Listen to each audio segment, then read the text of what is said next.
Alright, we're going to just talk about basic polygons and how we classify them. So first we need to talk about what in the world is a polygon.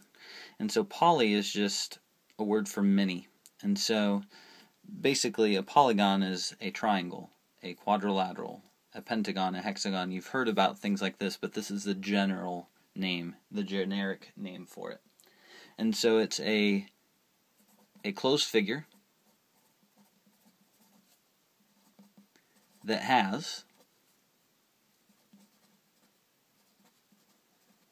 three or more sides, at least three sides. And by sides we mean line segments. Line segments, meaning no curves. And so a circle is not a polygon.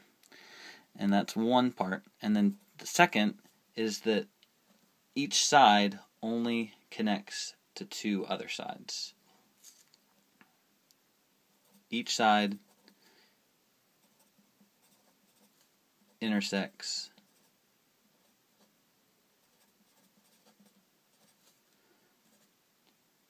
two sides at its endpoint.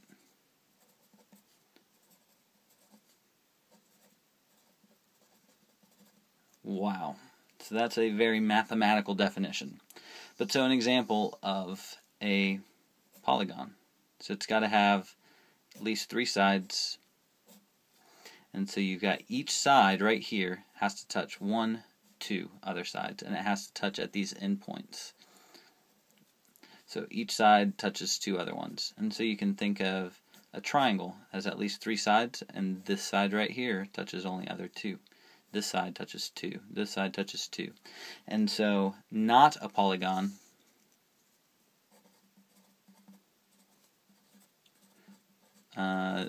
one I already mentioned, a circle, because it has curved sides, or something like this, where it's got things intersecting each other. Or even if it didn't have the one and it just kind of looked like an hourglass shape, two triangles touching each other. Together, this is not a polygon. So convex versus concave. This would be concave. Essentially, the fancy definition is that if you extend one of the sides, this is inside the figure. Extension of a side is inside polygon. That's the warning. So if you extend it right here, that's inside it, you know it's a problem. But if you extend it and none of them are inside, I like to just think, well, this one's going inside of it. It's like a cave inside of the polygon, so that's why we call it concave. Convex is the other one. Equilateral, all sides are congruent. So things have lateral, those are sides. All sides are congruent. And we mark that by, say, we have an equilateral triangle, maybe you've heard of that. All sides are congruent. You can have an equilateral quadrilateral, meaning it's a square. Equiangular, emphasis on angle. All angles congruent.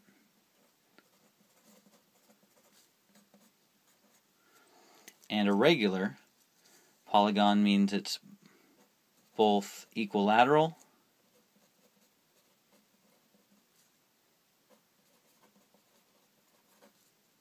and equiangular. And so equiangular, you would mark angles like this angle is congruent to this angle, which is congruent to this angle. So types of polygons. If it has three sides, we call it a triangle. Probably already heard of that.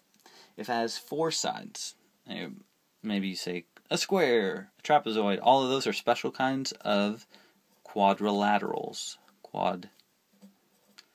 Quads have quadrilaterals. 5. Pentagon. just like the pentagon in Washington, right? 6, the hexagon. Bees make their hives in hexagon shapes. Heptagons have 7 sides. 8, octagons, like the octopus.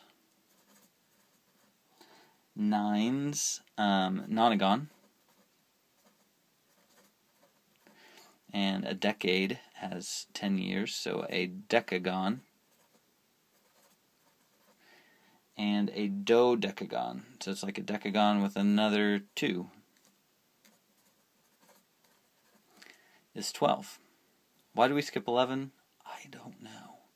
But then in general, as 13, 14, and beyond, some of them have special names, but in general, if it, say, has 13 sides, you could just say 13-gon.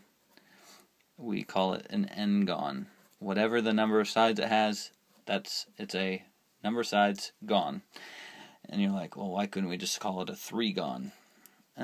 We run into all those a bit more, and so that's why we have special names for them. So these next couple exercises, we want to classify them. So this one has 1, 2, 3, 4, 5, 6, and so this is a hexagon. And tell whether the polygon is equilateral. All the sides are marked congruent. And equiangular, because all the angles are marked congruent. And so when it's both equilateral and equiangular, it's called a regular hexagon.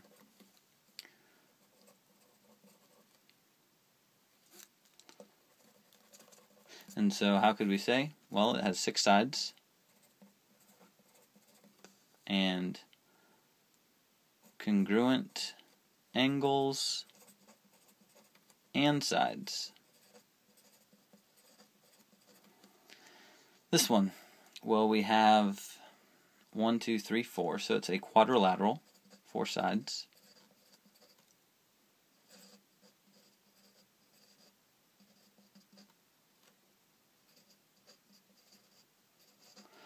And because not all of the angles are congruent, and this side is congruent to this, but they are not necessarily congruent to these, it is simply a quadrilateral. That's all we can say about it. Not all angles and sides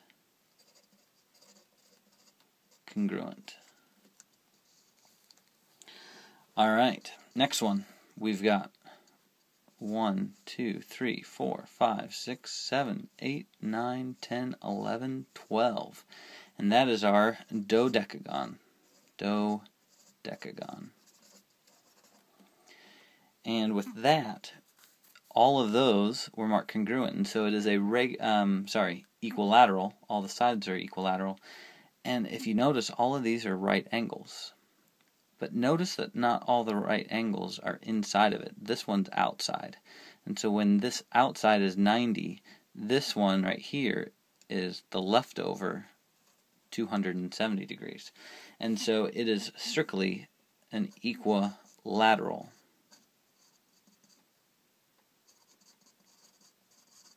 Dodecagon.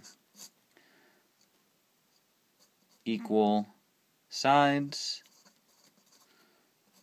not equal angles. Alright. The expressions 9x plus 5 and 11x minus 25 represent the measure of 2 angles of a regular nonagon. So what's this mean? Nonagon, 9 sides. May not even matter. Regular. Regular means equal angles, equal sides. We're mostly concerned with the equal angles because they are telling us something about the angles. And so we could say, well, this angle better equal this angle.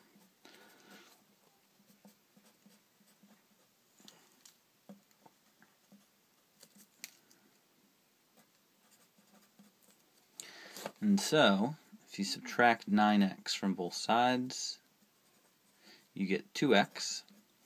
If you add 25 to both sides, you get 30. and divide by 2, you get x equals 15. Find the measure of an angle of the nonagon. So if x is 15, that must mean that 9 times 15 plus 5 is 140. And so if you do 11 times 15 minus 25, you also get 140. So double check that both of those actually get it to you, otherwise you might have solved it wrong. Later on we'll talk about how the sum of the angles should matter as well, if you add up all the angles. Figure A is a regular polygon, meaning we know that this side is congruent to all of these, and this is congruent to all of those. Expressions are given for the two side lengths, so if these sides are congruent, equal sides, that's what matters. And so we could say x squared minus 3x plus 85 equals x squared plus 10x minus 19. And so subtract the x squareds, lo and behold, they cancel out, and add 3x. So you get 13x on the one side, and why don't we just add 19 while we're at it to move it to the other side. 85 and 19 make 90 and 104. Is that right? 85 plus 19, 104. Divide that by 13, and you get x equals 8. Find the value of x until we're done. Always go back and read the question, because they could have asked us for the two side lengths, and then we would have plugged in 8 and got 8 squared minus 3x plus 85. Now, can a concave polygon be a regular polygon? Now, for one, we could go back to this. This example right here was concave because this side ended up being inside if you extended it. The problem with concave is that as soon as you make it go concave, you need to make it redirect and come back out, and this angle will always be bigger than any one of these, because these will be less than 180 and these will be bigger than 180. And so I'm going to say no, because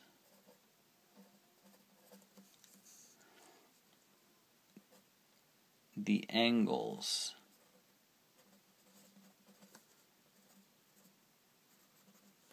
can never be congruent in a concave polygon. Basically, because if you have a concave polygon, even if all of these sides are the same, even if this is 90 and 90, this is going to change that, but like you saw in our last figure, this angle right here is going to be more than 180, and all of these are less than 180. And so think about that. See if you can draw any more figures that come close. Good luck.